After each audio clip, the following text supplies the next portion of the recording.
Gaya po rito sa Las Piñas ay apektado rin po ng water interruption ang ilang lugar sa Quezon City. Ang kanilang paghahanda, alamin natin sa unang balita live ni James Agustin. James, good morning. Kumusta ang sitwasyon ngayon dyan?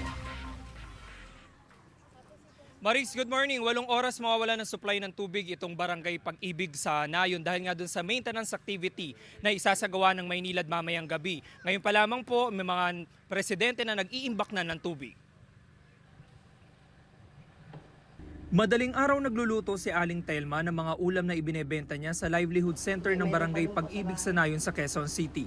Hindi pa raw niya alam na may scheduled water service interruption sa kanilang lugar mamayang gabi. Mag-iipon na lang kami ng tubig para bukas sa madaling araw pagluto, mayroon kaming magagamit.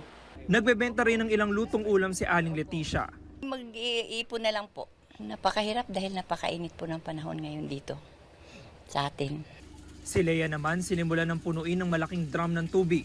Maging ang washing machine ay inimbakan niya ng tubig. Lalo pat 7 pamilya raw sila sa compound na gagamit noon.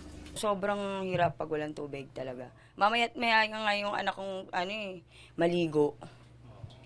Ilang beses, mga 4. Ganun sila maligo. Kaya mahirap pag walang tubig, kaya nag-iimbak na ako. Sa abiso ng Maynilad, mawawala ng supply ng tubig sa barangay mula alas 10 ng gabi mamaya hanggang alas 6 ng umaga bukas. Yan ay para sa pressure test sa isasagawa sa A. Bonifacio Avenue, corner Pineda Street.